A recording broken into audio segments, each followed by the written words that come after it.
একজনের কণ্ঠে প্রেম কাঁদে, আর একজনের চোখে সিনেমার কথা বলে। একজন আসামের গর্ব, যার গান শুনলে মানুষের বুকের ভেতর উঠে যায়। আর একজন বাংলা সুপারস্টার, যার এন্ট্রিতে আজও থেমে যায় হল। কিন্তু প্রশ্ন একটা, এই দুই তারকার মধ্যে কি সত্যি লড়াই ছিল, নাকি এই বনামের আড়ালে লুকিয়ে আছে এক অজানা বন্ধুত্বের গল্প? আজ আমরা খুলে বলবো জুবিন গার্গ বনাম দেব, দুই ইন্ডাস্ট্রির দুই মতাতারকার লড়াই, বিতর্ক আর সম্মানের আসল কাহিনী। বন্ধুরা আসুন দেরি না করে ভিডিওটা আরম্ভ করি। একদিকে হাজার হাজার মানুষের উন্মাদ তার শিক্ষা, আলোয় ভেসে উঠছে একজন শিল্পী, যার কণ্ঠ মানে আবেগ, প্রতিবাদ আর প্রেম। আর অন্যদিকে রূপালী পর্দায় ধীরে ধীরে হেঁটে আসা এক নায়ক, ব্যাকগ্রাউন্ড মিউজিকে থেমে যাওয়া হল আর দর্শকের শেষ। একজন জুবিন গার্গ, আসাম ও উত্তর পূব ভারতের সঙ্গীত জগতের প্রাণ। আরেকজন দেব, টলিউড সুপারস্টার, যাকে ছাড়া আধুনিক কমার্শিয়াল সিনেমা কল্পনা করা যায়। দেখতে এরা দুই ভিন্ন দুনিয়ার মানুষ, কিন্তু ভাগ্যের অদ্ভুত খেলা এই দুই তারকার পথ বহুবার এক হয়েছে। গানে, সিনেমায়, বিতর্কে, আবার বন্ধুত্বে। আজকের গল্প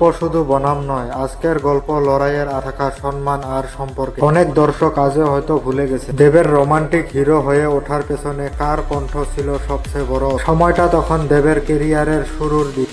চেহারা আছে, স্টাইল আছে, কিন্তু একটা জিনিস দরকার ছিল, একটা আলাদা অনুভূতি। চেহারা আছে, স্টাইল আছে, কিন্তু একটা জিনিস দরকার ছিল, একটা আলাদা অনুভূতি। সেই অনুভূতির নাম জুবিন গার্গ। 2008 সালে মুক্তি মন মানে না, এই ছবিটার টাইটেল ট্র্যাক আজও বাঙালিদের প্রেমে প্লেলিস্ট অমর। মন মানে না এই গানটা শুধু গান ছিল না, এটা দেবের ইমেজ গড়ে দিয়েছিল। এরপর আসে চ্যালেঞ্জ। এখানেও জুবিনের কণ্ঠে দেবের রোমান্স আরো গভীর হয়। সত্যি কথা বলতে কি, জুবিনের কণ্ঠ ছাড়া দেবের সেই সময়কার রোমান্টিক যাত্রা অসম্পূর্ণ থেকে যেত। কিন্তু গল্প সব সময় মিশ্রণ পথে চলে না। জুবিন গার্গ মানে স্পষ্ট কথা, যা মনে আসে মুখে বলেন। রাজনীতি হোক বা শিল্পী, তিনি কখনো কূটনীতি করেননি। কোন এক সাক্ষাৎকার বা অনুষ্ঠানে দেবের অভিনয় বা ডাবিং নিয়ে জুবিনের করা কিছু মন্তব্য আগুনে ঘি ঢেলে দেয়। কথাগুলো হয়তো ব্যক্তিগত মতামত ছিল, কিন্তু সোশ্যাল মিডিয়ার যুগে মতামত মানে যুদ্ধ। আসাম বনাম বাংলা, জুবিন বনাম দেব, এই দুই রাজ্যের ফ্যান মুখামুখি দাঁড়িয়ে যায়। ফেসবুক, ইউটিউব, টুইটার, সব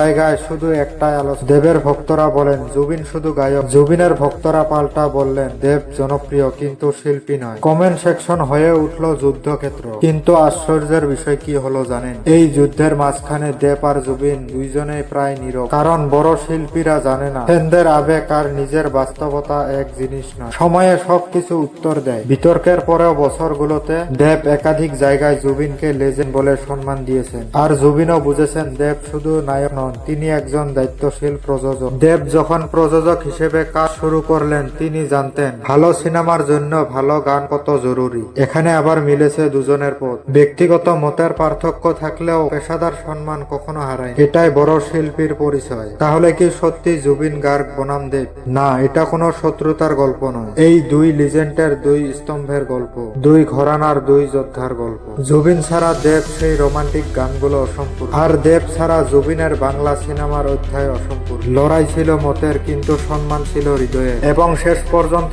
সঙ্গীত আর সিনেমা জিতে। কারণ কিংবদন্তিরা কখনো ছোট হন না, তারা শুধু ইতিহাস তৈরি করে। আপনার মতে জুবিন গার্গ আর দেব কাকে বেশি পরিপূর্ণ করেছে? মন্তব্য কমেন্টে লিখুন। ভিডিওটা ভালো লাগলে লাইক, শেয়ার আর সাবস্ক্রাইব করতে ভুলবেন না। ভিডিও